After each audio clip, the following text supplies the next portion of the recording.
नमस्कार। मेरा नाम है सुरेंद्र सिंह और आप देख रहे हैं एसएम न्यूज।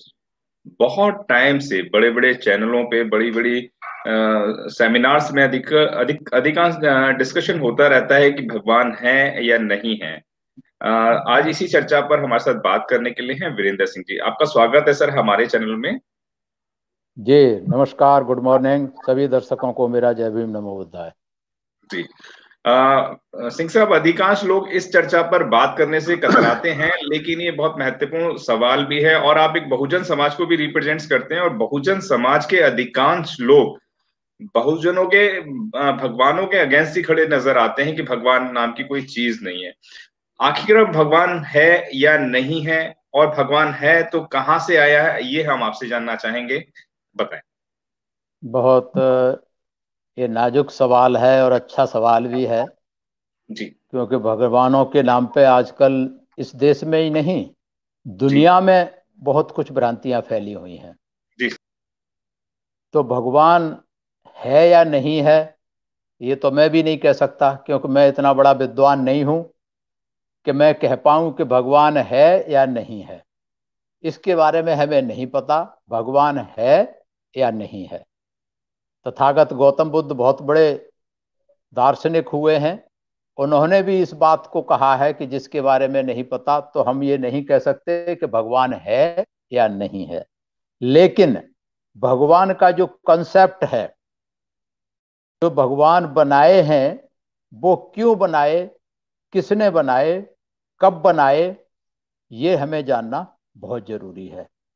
क्योंकि आज जिस भगवानों की हम बात करेंगे, वो ईश्वर या गॉड या वो नहीं है, वो भगवानों की बात है कि जो भगवान इंसान ने बनाए। एक तो फिलॉसफी ये है कि भगवान ने दुनिया बनाई, इंसान बनाए, और दूसरे भगवान है कि जो इंसानों ने भगवान बनाए। तो जो इंसानों ने भगवान बनाए, हम उन भगवानों की बात करेंगे कि इंसान ने भगवान क्यों बनाए, कब बनाए, कैसे बनाए और क्यों बनाए। ये जानना हर किसी को, केवल बहुजन समाज की बात नहीं है, यहाँ इंसान की बात है, सर्व समाज की बात है, मानवता की बात है। तो हर किसी को ये पता होना चाहिए कि जिनकी हम पूजा कर रहे हैं, जिनकी स्तुति कर रहे हैं, वो आखिर कौन है, कहाँ से आए, हमें पूजा करनी है या नहीं करनी, ये जानना बहुत जरूरी है। तो अगर भारत के परिप्रेक्ष्य में लें, तो बहुत बड़ा इतिहास है, और शुरू करते हैं हम सिंधु नदी की घाटी की सभ्यता से। सिंधु नदी की घाटी की सभ्यता इस देश की सबसे उच्च कोटि की सभ्यता थी दुनिया में।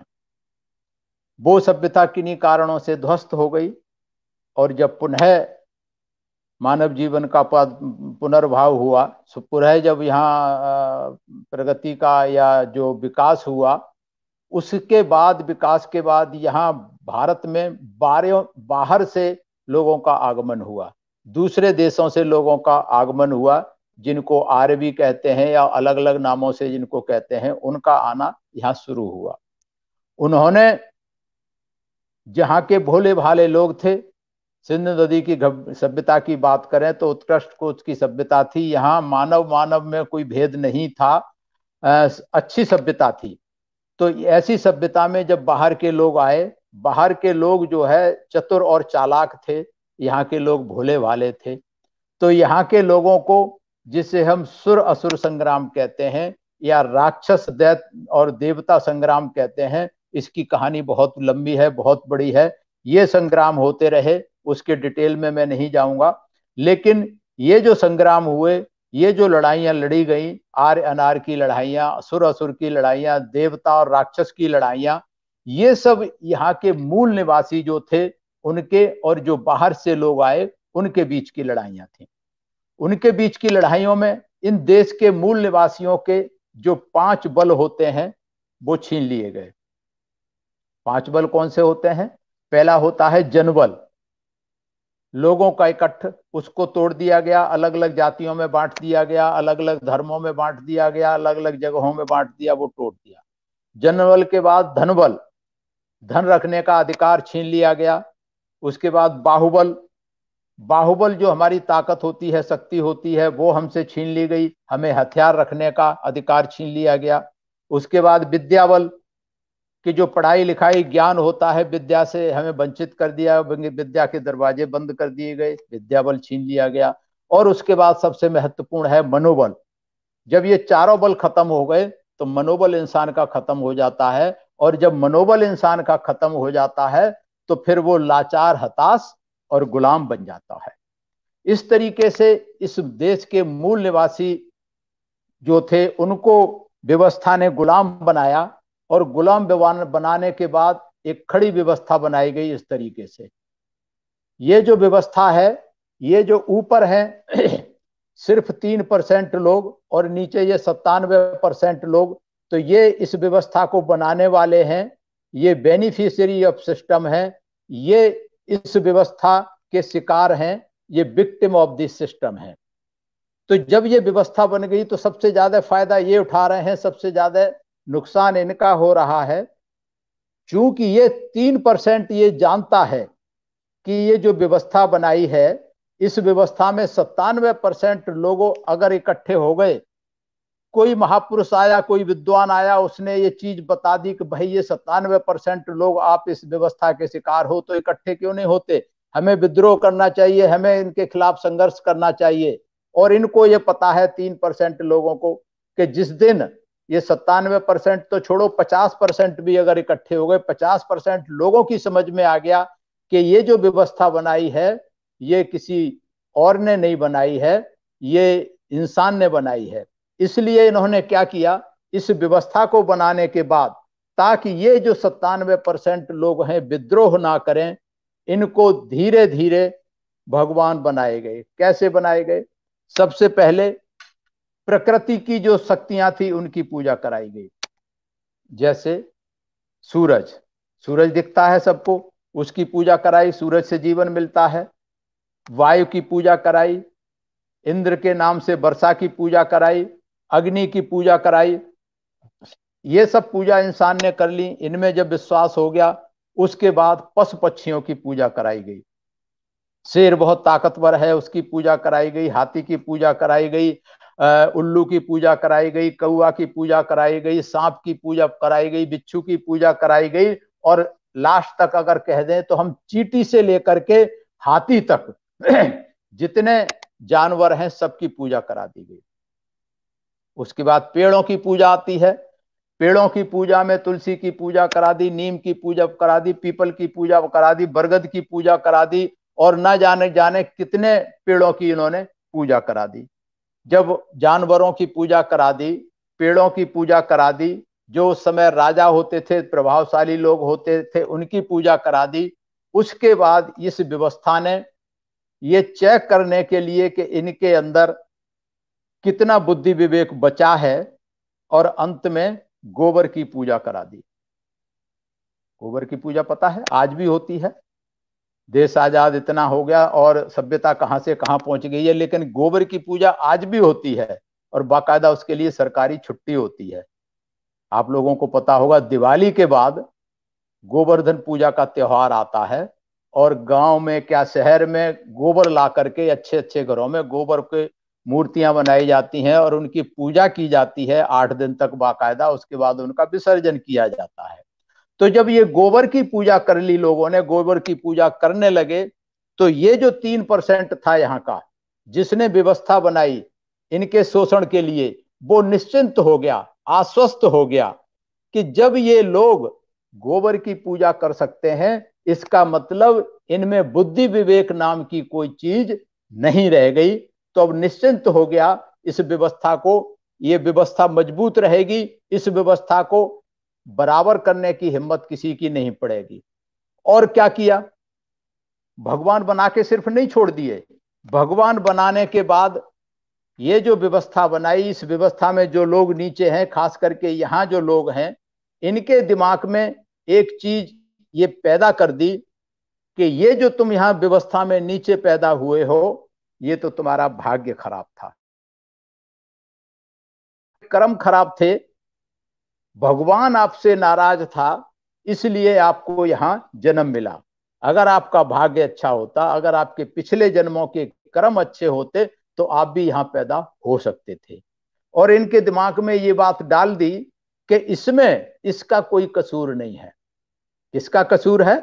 कसूरवार खुद को ठहरा दिया कि ये मेरा कसूर है, कि मेरा भाग्य खराब था, मैंने पिछले जन्मों में बुरे कर्म किए थे, भगवान मेरे से नाराज था, इसलिए मैं यहां पैदा हुआ। और ये लोग संतुष्ट हो गए इस बात से कि हाँ, भाग्य और भगवान दोनों एक दूसरे के पूरक हैं। जहां भाग्य आता है वहां भगवान भी आता है, और जहां भगवान आता है वहां भाग्य आता है। दोनों एक दूसरे के पूरक हैं, भाग्य और भगवान। तो इन्होंने ये दिमाग में घुसा दिया और इसके बाद एक काम किया कि और मजबूती रहे, ये कोई विद्रोह ना करे। खास करके अब मैं हिंदू धर्म की बात करता हूं, हिंदू व्यवस्था की बात करता हूं, भारत के भगवानों की बात करता हूं। तो जो भारत के भगवान हैं, जितने देवी देवता भगवान हैं, उन सबके हाथ में हथियार हैं। अगर 4 हाथ हैं तो 3 हाथ में हथियार हैं, अगर 6 हाथ हैं तो 5 हाथ में हथियार हैं, अगर 12 हाथ हैं तो 11 हाथ में हथियार हैं। केवल एक हाथ बचा है, वो भी मैं सोचता हूं मजबूरी में शायद खाना खाने के लिए छोड़ रखा होगा, उसमें हथियार नहीं है। तो इस तरीके से हथियारों से लैस कर दिए सारे भगवान। अब हथियार की जरूरत किसे पड़ती है, क्यों पड़ती है? हथियार की जरूरत पड़ती है मैं आत्मरक्षा के लिए, कि मेरी जिंदगी को कोई, मेरी जान को कोई खतरा है तो हम रिवॉल्वर या बंदूक का लाइसेंस लेते हैं, खरीदते हैं। या हमारी संपत्ति को कोई खतरा है, तो जो भगवान थे उनकी जान को कोई खतरा नहीं, उनकी संपत्ति को कोई खतरा नहीं, तो फिर उन्होंने हथियार क्यों रखे? ये हथियार जो भगवानों के हाथ में है, ये इन लोगों में, ये जो 97% लोग हैं, 97% लोगों में दहशत पैदा करने के लिए इनके हाथ में हथियार दिए गए कि अगर आप देवी दुर्गा की बात नहीं मानोगे तो वो शेर छोड़ करके आपको नष्ट कर देगी। अगर आप श्री कृष्ण की बात को नहीं मानोगे तो सुदर्शन चक्र छोड़ करके आपका सिर कलम कर देंगे। अगर हनुमान की बात को नहीं मानेंगे तो गदा से आपका सिर फोड़ देंगे। अगर रामचंद्र की बात नहीं मानोगे तो तीर कमान से आपकी हत्या कर देंगे। इस तरीके से जितने भगवान, जितने हाथ, उतने हथियार। तो इन हथियारों से एक दहशत पैदा हुई, और हमारे दिमाग में ये डर कैसे घुसा, ये भी हमें जानने की जरूरत है। क्योंकि जब बच्चा घर में पैदा होता है, हर घर में आज भी भांति भांति के भगवान दीवारों पर लटके हुए हैं। और मैं अगर बहुजन समाज के लोगों की बात करूं, तथाकथित अंबेडकरवादियों की बात करूं, तो उनके घर में भी जाएंगे तो मेरे ख्याल से 98-99% उनके घरों में भी भगवानों के फोटो लगे हुए हैं और उन भगवानों के हाथ में हथियार हैं। तो जो बच्चा पैदा हुआ है घर में, बेड पे लेटा हुआ है, जब लेटते हुए भी दिखते हैं दीवार पे भगवान, भगवानों को देखता है, उसे पता नहीं ये कौन है, और उन भगवानों के सामने उनके मम्मी पापा भाई बहन परिवार के जितने लोग हैं सुबह नहा धो करके अगरबत्ती धूप बत्ती लगाते हैं और गिड़गिड़ाते हैं हाथ जोड़ के उनके सामने कि हे भगवान मेरी रक्षा करना, मेरी मदद करना। तो उस बच्चे के अंदर उसके जो सबकॉन्शियस माइंड है, जो अवचेतन मन है, अवचेतन मन में बिना किसी सोचे समझे, उनको समझ नहीं है, सोच नहीं है, लेकिन अवचेतन माइंड जो रोज देख रहा है उनके मम्मी पापा, और बच्चे के लिए मम्मी पापा सबसे आदर्श होते हैं, पावरफुल उसके लिए होते हैं, ताकतवर होते हैं बच्चे के लिए। तो जब बच्चा ये देखता है कि मेरे मम्मी पापा इतने ताकतवर हैं, समर्थ हैं, सक्षम हैं, फिर भी इन भगवान के आगे गिड़गिड़ा रहे हैं, हाथ जोड़ के इनसे रहम की भीख मांग रहे हैं, तो जरूर इनके अंदर ताकत होगी, इन हथियारों का ये बल प्रयोग करते होंगे। तो उस बच्चे के दिमाग में ना चाहते हुए वो डर उसके अवचेतन मन में घुस जाता है, और इतना आड़ा तिरछा होकर के घुस जाता है कि वो जिंदगी भर नहीं निकलता। चाहे वो डॉक्टर बन जाए, चाहे इंजीनियर बन जाए, चाहे आईएएस बन जाए, चाहे उद्योगपति बन जाए, कुछ भी बन जाए, लेकिन पढ़ाई लिखाई सब बेकार है। उसके अवचेतन मन में जो डर बैठा हुआ है वो बाहर निकलने का नाम नहीं लेता। इसलिए आपने देखा होगा जब इंजीनियर घर बनाता है या हम अपना घर बनाते हैं, कितने ही बढ़िया घर बना लें, कुछ भी कर लें, बाहर एक जूता टांग देंगे फटा हुआ, या हड़िया लटका देंगे काला मुंह करके, ताकि इसको नजर ना लगे। अब आप सोचिए, इंजीनियर ने घर बनाया है, सब कुछ ठीक ठाक करके बनाया है, तो इंजीनियर को अपनी काबिलियत पे भरोसा नहीं है, वो भगवान के भरोसे छोड़ देता है कि ये भगवान देखेगा, भगवान नजर ना लग जाए इसकी, इसलिए जूता या हड़िया लटका दी जाती है। तो इस तरीके से ये जो डर घुस जाता है, डर जो पैदा कर दिया जाता है हमारे दिमागों में, वो डर जिंदगी भर कभी नहीं निकलता। और इसके लिए हमें डर को कैसे निकाला जाए, तो हमें इसके लिए आज का ये टॉपिक जरूरी है, आज का सब्जेक्ट जरूरी है कि इन भगवान कहाँ पैदा हुए, किसने पैदा किए, क्यों पैदा किए, ये जानना बहुत जरूरी है। एक फिलॉसफी ये हुई। दूसरा, अगर हम लें, क्योंकि पहले राजशाही हुआ करती थी, राजा हुआ करते थे, तो ब्राह्मण और राजा का गठजोड़, राजा और पंडित के गठजोड़ ने इन भगवानों को पैदा किया। कैसा गठजोड़? कि राजा, चूंकि उस समय प्रजा पे अत्याचार अन्याय किया करते थे ज्यादातर राजा, तो पंडित क्या करता था कि राजा को महिमा मंडित करता था, राजा को भगवान के बराबर मानता था, और प्रजा के दिमाग में ये बिठाता था कि भाई देखो ये तो भगवान के समान है, राजा को भगवान मानो, राजा की पूजा करो, राजा जो कुछ कर रहा है वो ठीक कर रहा है, तुम्हें मानना चाहिए। राजा ने क्या दिया इनको? इन्होंने तो राजा की प्रोटेक्शन किया विद्रोह से, कि कहीं विद्रोह न करे जनता।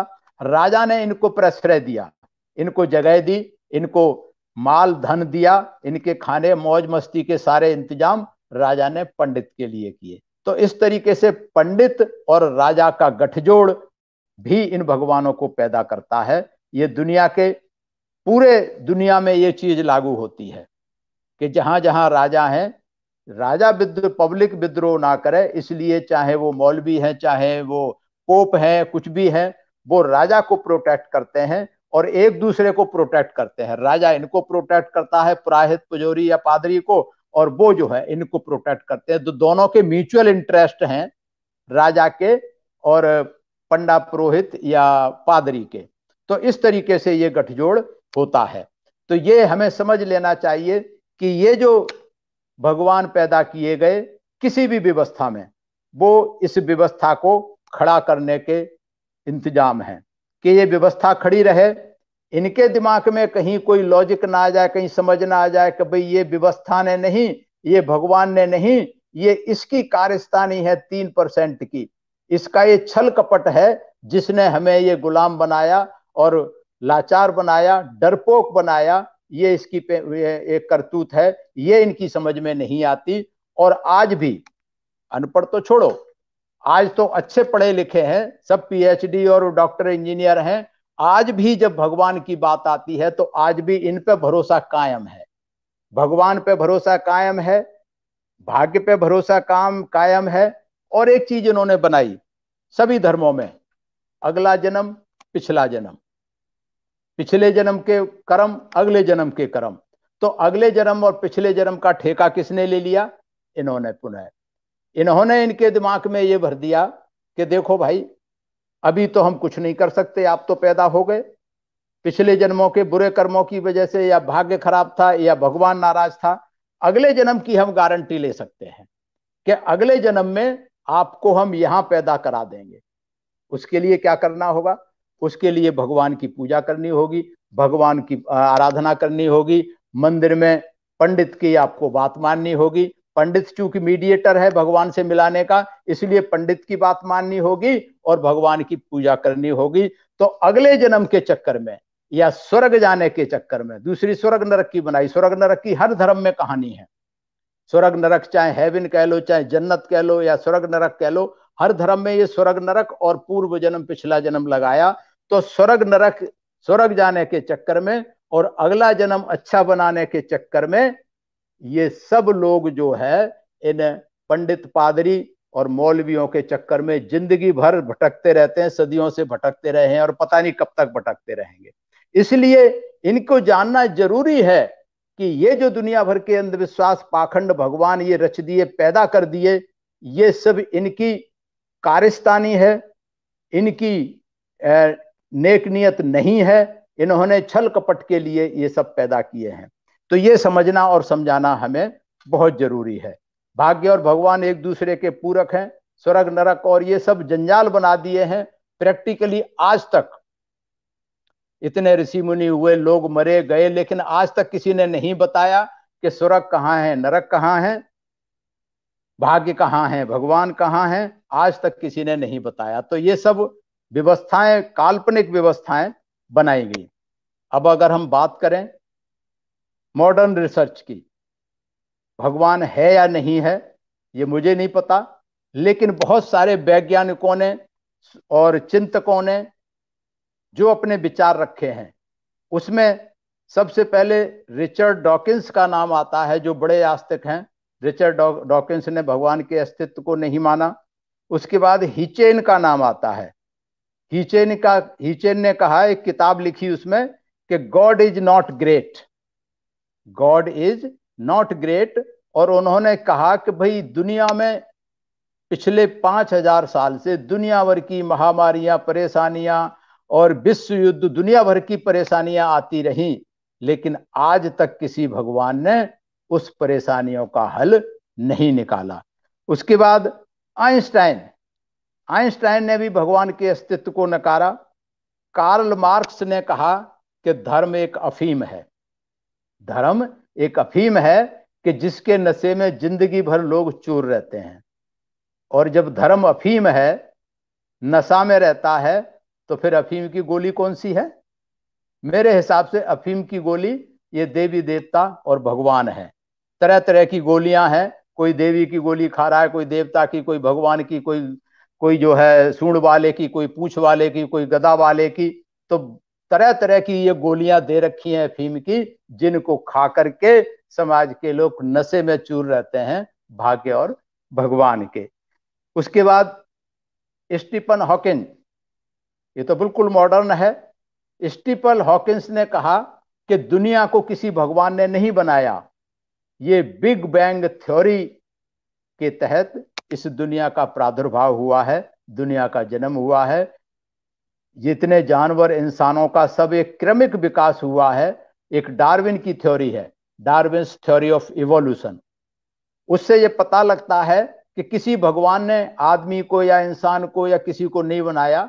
ये जो सेल होते हैं, सेल से धीरे धीरे विकास होते रहा, डीएनए और जीन्स में विकास होता रहा। उसी हिसाब से ये दुनिया भर के जो जानवर, पशु पक्षी बने, पेड़ पौधे बने, ये धीरे धीरे क्रमिक विकास हुआ है। हजारों साल, लाखों साल लगे हैं इस विकास में। तो किसी भगवान का रोल नहीं है। जैसे सभी भगवानों में कहते हैं कि भगवान आए, 7 दिन आए, एक दिन उन्होंने पशु पक्षी बनाए, एक दिन आदमी बनाए, एक दिन पेड़ बनाए और संडे की छुट्टी कर दी। तो आज तक भी संडे की छुट्टी मनाई जाती है, भगवान ने भी छुट्टी मनाई थी, खास करके अगर क्रिश्चियनिटी की बात करें। इसी तरीके से हिंदू धर्म में भी सबने है कि भाई एक ने ये बनाया, एक दिन ये बनाया, एक दिन राक्षस बनाए, एक दिन ये बनाए, वो बनाए। तो इस तरीके से एक दिन में कोई नहीं बना सकता, न बन सकता। डार्विन की थ्योरी के हिसाब से ये क्रमिक विकास हुआ है और हजारों लाखों साल लगे हैं इस विकास में, मानव बनने में या पेड़ बनने में या पशु पक्षी बनने में। इसी तरीके से अगर हम बुद्ध की बात करें तो बुद्ध ने कार्य कारण का सिद्धांत बताया। कार्य कारण का सिद्धांत बताया बुद्ध ने।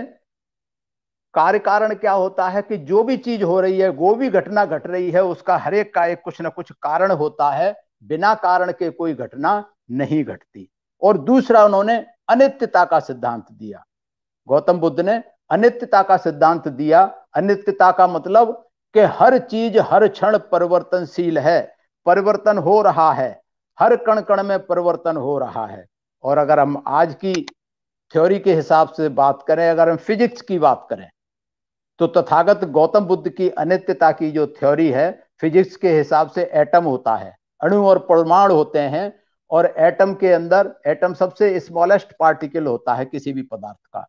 एटम के अंदर इलेक्ट्रॉन, प्रोटॉन और न्यूट्रॉन होते हैं, वो हर समय घूमते रहते हैं, हर समय एनर्जी जनरेट होती रहती है, डीजनरेट होती रहती है।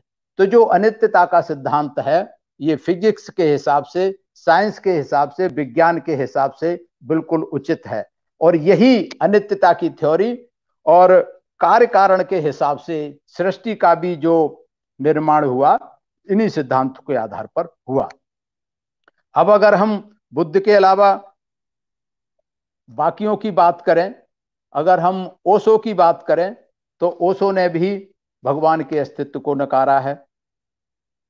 विभिन्न विभिन्न मतदानों में क्या कहा गया है, ये और दूसरा एक एग्जाम्पल देता हूं कि भगवान कैसे पैदा हुए। इसका एक और, जब मैं पढ़ता था प्राइमरी स्कूल में तो उसमें एक वो आती है गतानुगतिको लोको, एक कहानी है गतानुगतिको लोको कि एक व्यक्ति कहीं जा रहा होता है, उसके हाथ में कुछ सामान होता है, वो भारी लग रहा था, उसने सोचा मैं लौट के ले लूंगा, तो जमीन में गाड़ के और थोड़े से फूल चढ़ा देता है कि ताकि ये पता रहे कि भाई यहाँ सामान हमने रखा है, लौट के ले लूंगा। लेकिन जब वो लौट के आता है तो वहां उसने देखा कि हाँ बहुत सारे उस तरीके के बने हुए हैं, बहुत सभी जगह फूल चढ़े हुए हैं, तो वो कंफ्यूज हो गया, घबरा गया। तो ऐसा क्यों हुआ कि लोगों ने सोचा कि यहाँ कोई भगवान रहता है, तो जो भी आया उसने अपने अपने जगह अपने अपने फूल चढ़ा दिए और वो चढ़ा दिया, लड्डू चढ़ा दिए, इस तरीके से वो कंफ्यूज हो गया। उसकी कहानी कुछ और थी। इसी तरीके से एक मैंने पढ़ी थी, अभी व्हाट्सएप पे आई थी, एक गद्दी देवी की कहानी। गद्दी देवी की कहानी, तो गद्दी देवी की कहानी क्या है कि एक गुरुजी थे, उनके पास एक गधी थी बहुत बढ़िया, और एक गधी का बच्चा था, छोटी गधी। एक शिष्य था गुरुजी का, वो उनसे मिलने जाता है, वो परेशान होता है, तो गुरुजी ने वो गधी का बच्चा था जो गधी, वो उसको दे दी, बोले ये ले जा, इसकी सेवा सुवा करना और तेरे सारे संकट जो है दूर हो जाएंगे। अब वो गधी को पहले तो सामान ढोने लादने में, काम कराने में करता रहा, लेकिन जब वो मर गई तो बेचारा बहुत दुखी हुआ। तो उसने क्या किया कि इसने बहुत सेवा की है मेरी, बहुत हमें काम दिलवाया है, तो उसने श्रद्धावश उसको खोद के जमीन में गाड़ दिया, उसकी समाधि बना दी, समाधि बना दी और फूल चढ़ा दिए और पूजा करने लगा। धीरे धीरे धीरे धीरे उस गद्दी देवी की कहानी इतनी फैल गई कि वहां हजारों लाखों लोग आने लगे और उसके पास पैसे की कोई कमी नहीं रही। वो बहुत प्रसन्न हुआ और एक दिन वो गुरुजी के पास गया कि गुरुजी को बता के आते हैं अपनी प्रसन्नता की कहानी। तो जब गुरुजी के पास पहुंचता है तो गुरुजी को उसने बताई अपनी प्रसन्नता की कहानी। बोले हाँ मुझे मालूम है। और गुरुजी के पास भी एक बड़ी गद्दी देवी थी, तो उन्होंने बताया कि ये जो गद्दी देवी है, हमारे यहाँ जो लोग आते हैं, वो तुम्हारी गद्दी देवी की माँ गद्दी देवी है। तो इस तरीके से लोग अपना बुद्धि विवेक नहीं लगाते, कोई अगर कर रहा है तो उसके पीछे लग जाते हैं। इसका दूसरा मॉडर्न एग्जाम्पल अगर आप देखेंगे तो पीके पिक्चर आई। पीके में वो दिखाता है, पीके में जो वो लड़की होती है हीरोइन, उसका फादर इन चीजों को नहीं मानता, तो वो वैज्ञानिक रूप से उसको प्रूव करता है कि चलो हम आपको दिखाते हैं कि भगवान कैसे बनते हैं। तो एक पत्थर ले जाता है, पेड़ के नीचे रख देता है, एग्जाम का टाइम है, जो स्टूडेंट आते हैं उसमें कुछ पैसे डाल देता है, कुछ फूल डाल देता है, अगरबत्ती लगा देता है, और वहां देखते देखते 2-3 दिन में ही वहां भीड़ लग गई और बहुत सारा पैसा आने लगा। इसी तरीके से एक और पिक्चर आई थी थोड़े दिन पहले, ओ माई गॉड। ओ माई गॉड में ये सब दिखाया गया है कि भगवान कैसे बनते हैं, कैसे भगवान के नाम पे एक्सप्लॉयटेशन करते हैं पंडे पुजारी लोग। ओ माई गॉड में तो बहुत अच्छी तरह से समझाया गया है। तो जो कोई अगर बुद्धि विवेक बुद्धिजीवी आदमी है, तो मैं सोचता हूं अगर वो पूजा करता भी रहा होगा तो इन पिक्चरों को देख करके उन्हें कुछ सीखना चाहिए, कुछ सबक लेना चाहिए। और अगर इनको देख के भी समझ नहीं आती तो बहुत मुश्किल है उनको समझाना। इसके बाद और हमारे जो विचारक हुए हैं उनकी बात करें तो शहीद भगत सिंह, शहीद भगत सिंह ने भी पुस्तक लिखी, उसमें ईश्वर के अस्तित्व को नकार दिया है। हरिवंश राय बच्चन ने एक कविता लिखी है जिसका टाइटल है यदि कोई धर्म ना होता। बहुत लंबी कविता है। उन्होंने कहा यदि कोई धर्म नहीं होता, यदि कोई भगवान नहीं होता, तो दुनिया में इतने अन्याय अत्याचार, ये इस तरीके की चीजें नहीं होती। एक और कोई विचारक पैदा हुए जिनका नाम मुझे नहीं मालूम, उन्होंने कहा where there is a God there is a big fraud, कि जहां भगवान है वहां बहुत बड़ा घपला है। ये कहा और रामास्वामी नायकर, जिनका नाम आपने सुना होगा, ये तमिलनाडु में पैदा हुए थे, बहुत बड़े समाज सुधारक और राजनीतिज्ञ हुए थे। इन्होंने कहा था, there is no God, there is no God at all, those who created God are cunning, those who propagate God are barbarians, and those who worship God are fools. इतनी बड़ी बात फिर यार रामास्वामी नायकर ने कही। इसके ऊपर सुप्रीम कोर्ट तक मुकदमा चला इनके पास, और सुप्रीम कोर्ट ने फैसला दिया कि जो कुछ रामास्वामी ने कहा है ये उसके विचार हैं, इस पे हम कोई उनको सजा नहीं दे सकते। उन्होंने कहा कि भगवान नहीं है, भगवान बिल्कुल नहीं है, जिसने भगवान को बनाया वो जंगली हैं, जो भगवान का प्रचार करते हैं वो बर्बर हैं, और जो भगवान की पूजा करते हैं वो मूर्ख हैं। और अगर पूजा करने वाले इन महापुरुषों की बात को अगर नहीं समझे तो फिर किसी का कोई कसूर नहीं है। एक बार किसी बहुत बड़े महात्मा ऋषि से किसी ने पूछा कि ये भगवान कब बनाए, किसने बनाए, क्यों बनाए? तो उन्होंने कहा कि देखो, ये तो सब इंसान ने बनाए हैं, अपनी सुविधा के हिसाब से बनाए हैं, अपने फायदे के लिए, अपनी सुविधा के लिए बनाए हैं। और इसका अगर हम मूल्यांकन करें तो आप देखेंगे, अगर भगवान होता दुनिया में तो एक ही भगवान होना चाहिए था, एक शक्ल होनी चाहिए थी। लेकिन हर देश के भगवानों की शक्ल अलग है, जैसे उस देश के लोगों की शक्ल है वैसे ही उन्होंने भगवान बना लिए हैं। तो ओशो ने बहुत बढ़िया तरीके से इसका वर्णन किया है कि भांति भांति के भगवान हैं, जैसे जहां के लोग, जैसे जिसकी जरूरत, उसने वैसे अपने अपने भगवान बना लिए हैं। तो ये इस तरीके से भगवानों की कहानी है। हमें भगवानों से सावधान रहने की बात जरूरत है, और भगवान और विज्ञान, हमें इन दोनों में अंतर समझना चाहिए, दोनों पे चिंतन मनन करना चाहिए, और श्रद्धा और सोच कि जहां भगवान होता है वहां श्रद्धा होती है, जहां श्रद्धा होती है वहां अंधविश्वास होता है, और जहां अंधविश्वास होता है वहां पाखंड होता है, और जहां अंधविश्वास और पाखंड होता है वहां हमारे दिल और दिमाग में डर पैदा हो जाता है। जी सुरेंद्र जी कुछ। सिंह साहब, बहुत अच्छे तरीके से आपने बताया कि भगवान है या नहीं है। आपने एक एक सब्जेक्ट को लेकर क्लियर करा। लेकिन अगर भगवान है भी तो सिर्फ भारत में ही क्यों है, बाकी देश की इतनी सारी दुनिया में क्यों नहीं है, वो भी थोड़ा सा बताएं। नहीं, दुनिया में है भारत, भगवान दुनिया में है, ऐसा नहीं है कि सिर्फ भारत में है। लेकिन भारत में एक अलग तरह के भगवान हैं और दुनिया में अलग तरह के भगवान हैं। क्योंकि भारत में जितने भगवान देवी देवता हैं, हर एक के हाथ में हथियार हैं। दुनिया के जो दूसरे धर्म है, भगवान है, उनके हाथ में हथियार नहीं है। जैसे क्रिश्चियंस के भगवान यीशु हैं, उनके हाथ में कोई हथियार नहीं है, उन्होंने मानवता की बात की। मुस्लिम धर्म की बात करें तो मोहम्मद साहब हैं, उनके हाथ में भी कोई हथियार नहीं है, उन्होंने भी मानवता भाईचारे की बात की। अगर हम सिख धर्म की बात करें तो नानक देव के हाथ में कोई हथियार नहीं है। अगर हम महावीर की जैन धर्म की बात करें तो महावीर के हाथ में हथियार नहीं है। अगर हम बुद्ध धर्म की बात करें तो बुद्ध के हाथ में हथियार नहीं है। तो ये धर्म का धंधा तो दुनिया में है, ऐसा नहीं है सिर्फ भारत में है, लेकिन भारत में ज्यादा है। भारत में भांति भांति के भगवान हैं।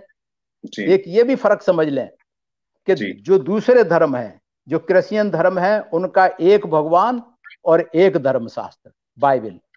जो मुस्लिम धर्म है उनका एक भगवान, एक किताब कुरान। अगर हम हिंदू धर्म की बात करें तो 33 करोड़ भगवान और 33 करोड़ किताबें। इनका कोई एक भगवान नहीं है, कोई कुछ नहीं। इसलिए यहाँ विकृतियां ज्यादा हैं, हमारे यहाँ समस्या ज्यादा है, विकृतियां ज्यादा हैं। और हमारे धर्म में और बुद्ध धर्म में, मतलब दुनिया के दूसरे सारे धर्म और एक बुद्ध धर्म, बुद्ध धर्म को वैज्ञानिक धर्म माना जाता है। क्यों माना जाता है? कि दुनिया के सारे धर्म सिखाते हैं। हिंदू धर्म सिखाता है कि आप कुछ भी करो, दंड फंद कुछ भी करो, आप मंदिर में एक बार भगवान से माफी मांग लो या गंगा में स्नान कर लो, आपके सारे पाप धुल जाएंगे। क्रिश्चियंस कहते हैं कि आप कुछ भी करो, एक बार चर्च में जाकर के कन्फेस कर लो, अपनी गलती को मान लो, यीशु तुम्हें माफ कर देंगे, तुम्हें जन्नत मिलेगी। इसी तरीके से मुस्लिम धर्म कहता है कि आप कुछ भी करो, एक बार अल्लाह ताला के सामने मस्जिद में जाके कबूल कर लो अपना गुनाह, अल्लाह तुम्हें माफ करेगा, तुम्हें जन्नत मिलेगी। लेकिन केवल बुद्ध धर्म दुनिया में ऐसा धर्म है जो कहता है कि नहीं, आप जो करोगे उसका फल मिलेगा और आपको ही मिलेगा और अवश्य मिलेगा। तो ये जो दूसरे धर्म है, दुनिया भर के अन्याय अत्याचार होते हैं, उन धर्म की फिलॉसफी ये है कि आप कुछ भी कर लो और मंदिर में मान लो। इसलिए जितने अपराधी पापी लोग हैं, ये अपराध करते हैं, उल्टे सीधे काम करते हैं और भगवान को रिश्वत के नाम पे वहां भी थोड़ा सा हिस्सा चढ़ा देते हैं, लड्डू चढ़ा दिए, 1000 2000 10-20 लाख पैसे चढ़ा दिए और उनको अपने गुनाहों का भागीदार बना लेते हैं भगवान को कि तू भी मेरे पापों का हिस्सेदार है, भागीदार है। लेकिन बुद्ध ने कहा कि नहीं, मैं मुक्तिदाता नहीं हूं, मैं मार्गदाता हूं, कि मैं किसी की मुक्ति नहीं कर सकता कि आप पाप करो, अन्याय करो और मेरे पास आ जाओ, मेरे मंदिर में आ जाओ, हम आपको मुक्त कर देंगे। नहीं, उन्होंने कहा हम आपको मार्ग दिखा सकते हैं, उस मार्ग पे चलना आपको ही पड़ेगा। तो इसलिए अगर दुनिया में सबसे कोई वैज्ञानिक धर्म है तो वो बुद्ध धर्म है। बुद्ध धर्म भाईचारा, मानवता सिखाता है। बाकी धर्म जो है मानवता को खत्म करने का काम करते हैं। और अगर हिंदू धर्म की बात करें तो 6743 जातियों में धर्म के नाम पे बांटा गया है। तो ये आपस में बैर, आपस में वैमनस्य, आपस में गैर बराबरी, आपस में ऊंच नीच सिखाते हैं। ये सब इस देश में भाग्य और भगवान के नाम पर होता है। एक अभी व्हाट्सएप पे आपने भी देखा होगा, एक मैसेज आता है कि दुनिया में धर्म का धंधा है, लेकिन अफसोस ये है कि पढ़ा लिखा भी अंधा है।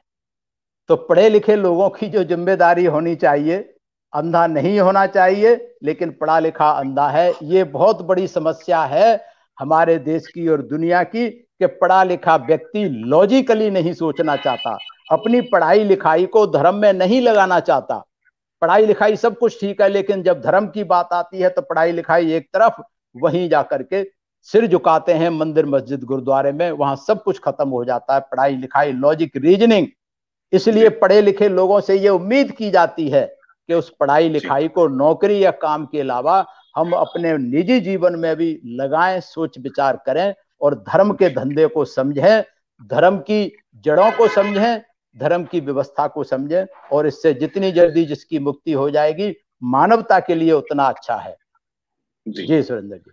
सिंह साहब, आपने बहुत अच्छे से बताया, लेकिन बहुत सारे लोग उस धर्म को, उस पाखंडवाद को छोड़ना भी चाहते हैं, लेकिन क्या कारण है कि उसको छोड़ नहीं पाते हैं, वो बताएं। जैसे तमाम, मैं बता दूं कि तमाम जितने कमेंट्स आ रहे हैं वो आपके फेवर में आ रहे हैं और आपके जो वीडियोस है उसको अप्रिशिएट कर रहे हैं लोग।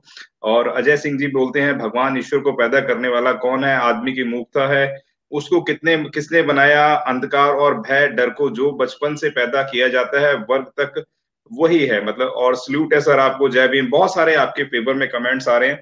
तो मैं, जब सारे लोग ये कमेंट फेवर में डालते हैं, उसके बावजूद भी अगर हम लोग बहुत सारे लोगों को एक टेस्टिंग वाइज करें तो उनके घर में बहुत सारी मूर्तियां, सब चीजें मिलेंगी, फिर क्यों, किस बात का डर है वो बताएं।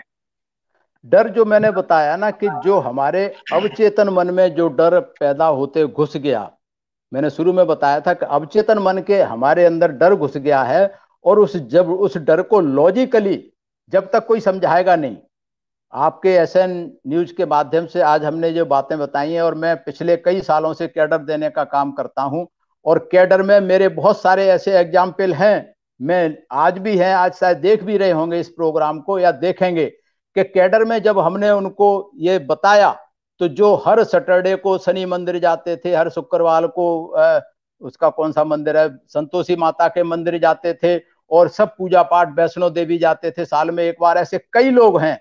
हमारा कैडर सुनने के बाद, ये जो मैंने बताया कि भगवान कहाँ से पैदा हुए, क्यों पैदा हुए, ये सुनने के बाद दिल्ली में एनसीआर में कई लोग हैं जिन्होंने अपनी मूर्तियों को उठा करके गटर में फेंक दिया। तो मैं उनकी गलती नहीं मानता, मैं गलती मानता हूं मेरी अपनी और आपकी एसएम न्यूज की, कि आपने ऐसा कोई कार्यक्रम नहीं चलाया जो आप लोगों को बताएं कि ये भगवान भाग्यों का डर, इसको निकालें, आप लोग इसको लॉजिकली बताएं, समझाएं। अगर लॉजिकली हम बताएंगे, समझाएंगे तो लोग मानेंगे, लोग समझेंगे। और मैं सोचता हूं कि ये मेरा अपना पर्सनल व्यू है, किसी को किसी धर्म की या भगवान की जरूरत नहीं है जिंदा रहने के लिए। मैंने आज तक किसी धर्म को नहीं मानता मैं, और मुझे कोई दिक्कत ही नहीं है। मैं बढ़िया, हमारा लाइफ रहा, बढ़िया नौकरी मिली, सब बढ़िया है, घर मकान है, इसमें किसी भगवान का कोई रोल नहीं है।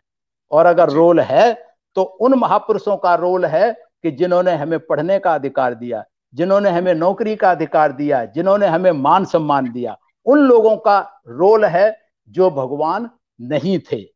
हमने उनकी बात को माना, हमारे पूर्वजों ने उनकी बात को माना, और हम आज बिल्कुल मुक्त हैं, भय मुक्त हैं। मेरे अंदर, मेरे बच्चों के अंदर किसी देवी देवता का जरा सा भी डर और भय दिमाग में नहीं है। आज तक किसी मंदिर में नहीं गया, और मैं बिल्कुल क्या कहने चाहिए, स्वच्छंद प्राणी हूं। मेरे अंदर किसी दिमाग में भय और भगवान नाम का कोई भूत नहीं है। और मैं बहुत अपने आप को, मैं तो क्या कहना हूँ कि प्रिविलेज समझता हूं कि हमारे फोर फादर्स ने, हमारे जो महापुरुष हुए, उनकी बात को माना, जिसका फायदा मुझे मिल रहा है। आज मैं इतना निश्चिंत हूं कि मुझे कहीं शमशान घाट में या किसी देवी देवता से, किसी भूत पिशाच से मुझे कोई डर नहीं लगता, कोई आपत्ति नहीं है। तो हर कोई इस तरीके से हो सकता है। जितने भी श्रोता हमें देख रहे हैं, मैं उनको बोलूंगा कि अगर आप हमें YouTube पे देख रहे हैं तो हमें सब्सक्राइब करना बिल्कुल भी ना भूलें, और अगर आप हमें Facebook पे देख रहे हैं तो आप हमें शेयर लाइक जरूर करें। उसका कारण है कि अगर आपको ये वीडियो अच्छा लगता है तो इसको जन जन तक पहुंचाएं, क्योंकि बहुत सारे सब्जेक्टों के ऊपर हम लोग R&D करते हैं, तब वो सब्जेक्ट्स आपके ऊपर लेकर आते हैं कि क्या आपके लिए बेसिक रिक्वायरमेंट होनी चाहिए सब्जेक्टों की। और सिंह साहब हमारे साथ कंटिन्यू जुड़े रहेंगे, और 10 से 10:30 के बीच वो हमारे साथ ऑनलाइन आएंगे। आप सभी जितने भी श्रोता हमें देख रहे हैं, ऐसे ही विषय हम लोग लेकर आएंगे। सिंह साहब कुछ कहना चाह रहे हैं? जी। मैं अंत में सभी दर्शकों से एक निवेदन करना चाहता हूं कि मैंने जो कुछ कहा है भाग्य और भगवानों के बारे में, मेरी बात पे आप लोग विश्वास ना करें। और दूसरा निवेदन यह है कि इस पे चिंतन मनन अवश्य करें। हो सकता है मैंने ये मनगढ़ंत कहानियां सुना दी हों आपको, लेकिन चिंतन मनन जरूर करना, पढ़ने की कोशिश करना, जानने और समझने की कोशिश करना। अगर आपकी समझ आ जाए, अगर आपको अच्छा लग जाए, तो मेरा अपना मानना है, अगर इससे मुक्त हो जाओगे तो आप जो है एक इंसान बन जाओगे, आप निर्भय होकर के जीवन जी सकोगे। जी, सभी का धन्यवाद, दर्शकों का, SM न्यूज का बहुत बहुत धन्यवाद। बहुत सुंदर आपने बताया। और ये वीडियो आपको कैसा लगा, आप हमें कमेंट बॉक्स में जरूर बताएं। और अगर आपको वीडियो अच्छा लगता है तो लाइक शेयर सब्सक्राइब करना बिल्कुल भी ना भूलें। और आप चाहते हैं कि किन्हीं मुद्दों को लेकर हम आपके सामने आए, तो वो विचार, हमारा कॉन्टेक्ट नंबर भी आप देख रहे हैं, आप टेक्स्ट मैसेज हमें भेज सकते हैं। व्हाट्सएप नंबर भी हमारा कमेंट बॉक्स में होता है, आप वहां पे जाके आप हमें व्हाट्सएप से इन्फॉर्म भी कर सकते हैं। तो हमारे से जुड़ने के तमाम साधन है, आपके पास ईमेल भी है, तो आप जैसे भी चाहें आप हमसे जुड़ सकते हैं, अपने विचारों को हमारे साथ साझा कर सकते हैं। अगर आपको लगता है कि ऐसे सब्जेक्ट हम लगातार लेकर आए, तो हमारे वीडियो को बिल्कुल लाइक शेयर सब्सक्राइब करना बिल्कुल ना भूलें। धन्यवाद सिंह साहब। जो जी कुछ कहा आपने? हाँ, एक बार और कहना चाह रहा था लास्ट में जाते जाते कि आजकल पूरी दुनिया में कोरोना की महामारी फैली हुई है। पूरी दुनिया में कोरोना की महामारी फैली हुई है, और इतने सारे भगवान, इतने सारे देवी देवता पूरी दुनिया में हैं, इतने सारे ज्योतिषी हैं, इतने सारे भविष्य वक्ता हैं, सब फेल हो गए। तो इससे बढ़िया कोई एग्जाम्पल नहीं हो सकता कि भगवान नहीं है। भगवान अगर है तो कुछ नहीं है। और ओशो ने एक बात कहा था कि क्या ईश्वर मर गया है, एक किताब मैंने पढ़ी थी ओशो की, क्या ईश्वर मर गया है। तो मैं सोचता हूं कोरोना महामारी में पहले तो कोई भगवान है नहीं, और अगर रहा भी होगा तो शायद सारे भगवान कोरोना से मर गए हैं। इसलिए लोगों को भी कोरोना के नाम पे, कोरोना को देख करके भगवानों से मुक्ति पा लेनी चाहिए। बेहतर समय है भगवानों से मुक्ति पाने का।